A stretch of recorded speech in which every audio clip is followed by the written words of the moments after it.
வணக்கம் மக்களே! ஏபிஎல் அரசுலேருந்து ஆனந்தன்.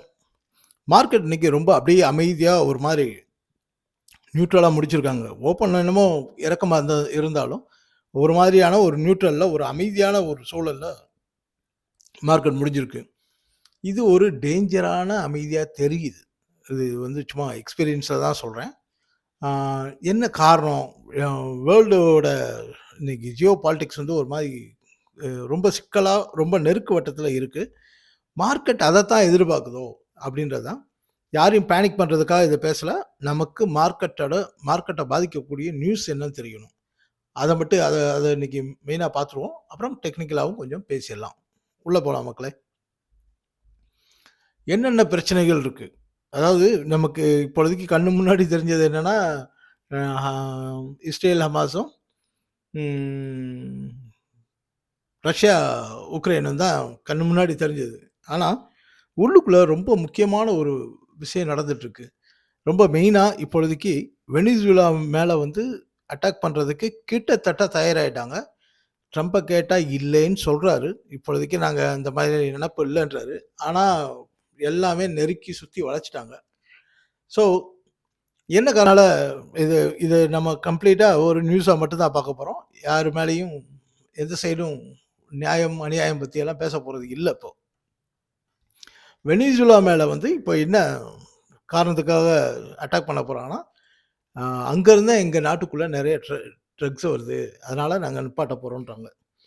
சரி அதுக்கான நடவடிக்கை எடுக்குறாங்களான்னு பார்த்தா, அப்படி இல்லாம இப்ப ட்ரம்ப் என்ன சொல்றாருன்னா, நிக்கோலஸ் மதுரா வந்து உடனே ரிசைன் பண்ணணும்.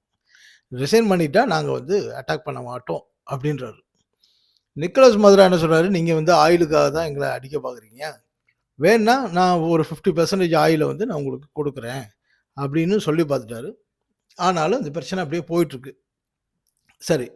ஆனா, இதனால எங்கேயோ இருக்கு வெனிசுலானால நமக்கு என்ன பாதிப்பு? மார்க்கெட்டுக்கு என்ன பாதிப்பு அப்டின்னா, ஆயில் சோர்ஸ் தான். இன்னைக்கு ஏற்கனவே ரஷ்யால இருந்து வரக்கூடிய ஆயில் வந்து கொஞ்சம் டிமாண்ட் கூடிருச்சு. ஏன்னா நெறைய அ அவங்க மேல ஆயில் கம்பெனிஸ் மேல வந்து சாங்ஷன்லாம் போட்டதுனால, இங்க வந்து ஆயில் அம் டிமாண்ட் கூடிருச்சு. சரி இப்போ வேற என்ன பண்ணலான்னா, மிடில் ஈஸ்ட்லேருந்து அவங்க புரொடக்ஷன கூட்ட மாட்டேன்னு சொல்லிட்டாங்க. அ ஏன்னா கூட்டுறதா அவங்க இப்பொழுதைக்கு ஐடியா இல்ல. புரொடக்ஷன கூட்டுனா தான் பிரைஸ் வந்து அ கீழயே நிக்கும். இல்லாட்டி மேல ஏறிரும். அவங்களுக்கும் இப்போ பணம் தேவைப்படுது. அப்போ ஈரான்லேருந்து நம்ம வாங்க போறதில்ல. மெயினான சோர்ஸ் எல்லாம் முடிஞ்சு போச்சுன்னா, வெனிசுலாலருந்து நெறைய வாங்குறதுக்கு சான்ஸ் இருக்கு. ஆனால், இப்போ அத நான் தான் எடுப்பேன்ற மாரி அவங்க போறாங்க. இதோட கண்ட்ரோல் ஃபுல்லா அமெரிக்கா கிட்ட போயிடுச்சுன்னா, நாளைக்கு உலகம் பூரா மறுபடியும் போய் கைய கட்டி நிக்கணுமேன்றதுனால ரஷ்யா வந்து இப்ப வேக்னர் ட்ரூப்ப வந்து அனுப்பியிருக்கு. அதாவது ஆஃப்ரிக்காவுக்கு அனுப்பி, ஆஃப்ரிக்காலருந்து வெனிசுலாவுக்கு அனுப்புது. இது மட்டும் இல்ல, பிரிக்ஸ் கண்ட்ரி எல்லாம் ஏதோ ஒரு வகையில மறைமுகமா உள்ள வந்து வெனிசுலாவுக்கு சப்போர்ட் பண்ணும். இன்னும் சொல்லப்போனா வெனிசுலாவுக்கு காலுக்கு கீழயே இருக்காரு நம்ம லூலு. அ பிரேசில் சொல்றேன். அவரு வந்து ரொம்ப ஸ்ட்ரிக்ட்டா இருக்காரு. அதுவும் ட்ரம்புக்கும் அவருக்கும் மோதல் போக்கு போயிட்டே இருக்கு. ஸோ இது எங்க போய் நிக்கும்னா, இப்ப நார்மலா யுஎஸ் மட்டும் போய் வெனிசுலா மேல அடிக்குது அப்டின்னா, அது மிஞ்சி போனா ஒரு ஒரு ஒரு ஒரு 1 மாசத்துக்குள்ள முடிஞ்சு போயிரும். ஆனா, இப்ப சப்போர்ட் வந்து இந்த மாதிரி பின்னாடி இருந்து மறைமுகமா போகும் பட்சத்தில், ரஷ்யா ட்ரூப் அனுப்புது. அ சைனா மேபி ஆயுதங்கள் குடுத்து உதவலாம். ஏதோ ஒரு வகையில இவங்க செய்யலாம். இதெல்லாம் நடந்துச்சுன்னா, இந்த கான்ஃப்ளிக்ட் பெருசாயிடும். பெருசாச்சுன்னா, ஆயில் ரிசோர்ஸஸ்ல பெரிய பிரச்சனை வந்துரும். அப்போ உலக பிரச்சனைகள், உலக பொருளாதாரம் பெரிய அளவுல பாதிக்கப்படும். இதெல்லாம் பயமுறுத்துறதுக்கு சொல்லல. இந்த மாதிரிலாம் நியூஸ் இருக்குன்றத மட்டும் நீங்க புரிஞ்சு வச்சுக்கிட்டா போதும். ஏன்னா, இது மாரி பிரச்சனை வரப்போ மார்க்கெட்ல எப்படி பிஹேவ் பண்ணணுன்றது தான் நமக்கு மேட்டரே தவிர, ஜியோ பாலிடிக்ஸ் அவங்கவங்க பார்வையில பார்த்துக்கங்க. சரி, இது வந்து south America, north America and south அமெரிக்கால இந்த பிரச்சனை ஓடுது. அப்படியே ஆப்பிரிக்கன் கன்ட்ரீஸ்குள்ள வந்தீங்கன்னா, நைஜீரியா வந்து உண்மையிலேயே ரொம்ப மோசமா பிரச்சனை உள்ள போயிட்டுருக்கு. அந்த போக்கோ ஹராமும், அ இஸ்வாப்பும் வந்து அ இந்த கிறிஸ்துவ தேவாலயங்கள் மீது பயங்கரமான அட்டாக் பண்ணிட்டு இருக்காங்க. நெறைய கொத்து கொத்தா அடிச்சு காலி பண்ணிட்டு இருக்காங்க. இப்ப இது எங்க வந்து நிக்குதுன்னா, யுஎஸ் வந்து எங்க மக்களை எல்லாம் எங்க மக்கள்ன்றத அவங்க மத அடிப்படையில சொல்றாங்க. அ இந்த மாரி இந்த குரூப் வந்து அடிச்சு தாக்குறாங்களே! அதனால நாங்க உள்ள இறங்கி இந்த பொக்கோ ஹராம், இஸ்வாப் மாதிரி எல்லாம் இந்த அல்-கொய்தாவ போட்டு தள்ள மாரி நாங்களும் இவங்களெல்லாம் போட்டு தள்ள போறோம்ன்ற மாரி அவங்க இறங்கிட்டு இருக்காங்க. அவங்க ரொம்ப சீக்கிரமா இறங்க போறதா சொல்லியிருக்காங்க. ஸோ அப்படி வர்றப்போ, மறுபடியும் நைஜீரியா வந்து ஒரு ஆயில் சோர்ஸ் உள்ள ஒரு கண்ட்ரி தான். ஸோ அங்கேயும் ஆயில் பிரச்சனை வரும். அப்புறம் சூடான். சூடான்லலாம் பிரச்சனை வந்தா நமக்கு இந்தியன் மார்க்கெட்டுக்கும், வேர்ல்டு மார்க்கெட்ல என்ன சார் பிரச்சனை வரப்போகுதுன்னு நீங்க நினைக்கலாம். இப்ப அதுக்கான காரணம் சொல்றேன் கேளுங்க.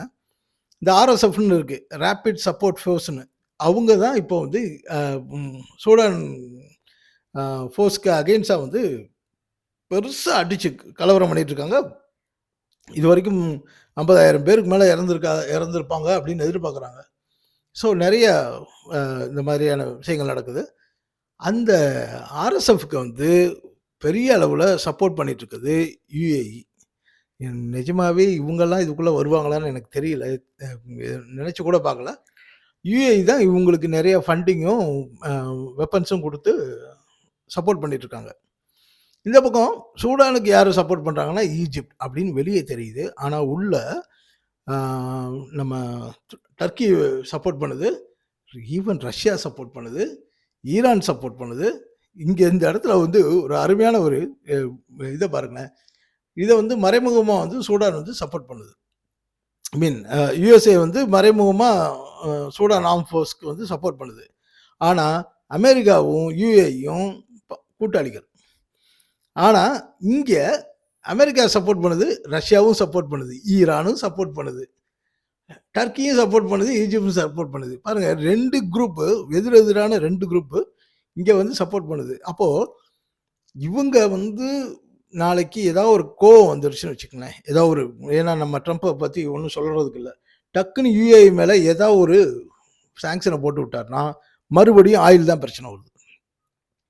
ஸோ இப்போ ப மற்ற எல்லாத்தையும் விட்டுட்டு எல்லா இடத்துலயும் திரும்ப திரும்ப ஆயிலுக்குள்ளேயே வந்து நிக்குது மார்க்கெட்.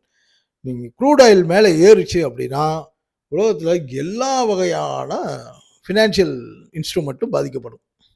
ஏன்னா, ப ப இன்னைக்கும் வேர்ல்டுல வந்து ரொம்ப முக்கியமான கண்ட்ரீஸ்ன்னு எடுத்துட்டீங்கன்னா, அதாவது கன்சியூமபிள் கண்ட்ரீஸ்ன்னு எடுத்துட்டீங்கன்னா, இந்தியா, சைனா, இந்தோனேஷியா, நைஜீரியா இவங்க தான் பாப்புலேஷன் வைஸா ஜாஸ்தி. அப்போ இந்த கன்சியூமிங் வந்து இங்க இங்க இருக்கிறப்போ, ஆயில் பிரச்சனை முக்கியமான விஷயத்த விட்டுட்டு யூரோப். ஆயில் கன்சம்ப்ஷன் பிரச்சனை வந்துச்சுன்னா, அதுக்கு அதுக்கு பிரச்சனை வந்துச்சுன்னா, எல்லா இடத்துலயும் அடி வாங்கும். ஸோ உலக அளவுல மார்க்கெட் பெருசா அடி விழுகிறதுக்கு சான்ஸ் இருக்கு. அதோட சேர்ந்து இப்பொழுதைக்கு கொசுரா இன்னும் 2 பேர் சேர்ந்துட்டு உள்ள இருக்காங்க. ஒண்ணு இஸ்ரேல், லெபனான். லெபனான நான் அடிக்காம விட மாட்டேன் அப்படின்ட்டு இப்போ இஸ்ரேல் கிளம்பிட்டு இருக்காரு. என்னன்னா ஹெஸ்புல்லாக்கு புதுசா ஆயுதங்கள்லாம் வருது. அதனால நான் அடிக்காம விட மாட்டேன் அப்படின்ட்டு அங்க அவரு இது பண்ணிட்டு இருக்காரு. அதாவது ஹமாஸ விட்டுட்டு இப்போ ஹமாஸ் இனிமேல் ஒண்ணும் செய்ய முடியாதுன்ற நிலைமைக்கு ஆனதுனால, இப்போ ஹெஸ்புல்லாவ அடிக்கிறதுக்கு அவரு கிளம்பிட்டாரு. ஏற்கனவே ஹவுதீஸோட பிரச்சனையில இருக்காரு. ரைட்டு. இந்தியா என்ன என்ன ஐடியால இருக்காங்கன்னு தெரியல. இந்த பக்கம் ஒரு ட்ரில்லிங்க போட்டுருக்காங்க. இப்போ அ நம்ம பே ஆஃப் பெங்கால் பக்கமும் இப்போ நோட்டாம் போட்டுருக்காங்க. என்ன செய்ய போறாரோ தெரியல. ஏதோ ஒண்ணு திடீர்னு ஏதோ நடக்கிறதுக்கான வாய்ப்பு இருக்கு. இப்போ மறுபடியும் இருந்து சொல்றேன். ஏன் நான் திரும்ப திரும்ப சொல்றேன்னா, நீங்க பேனிக் ஆயிற வேண்டாம். ஆனால் மார்க்கெட் இப்போ போட்டிருக்க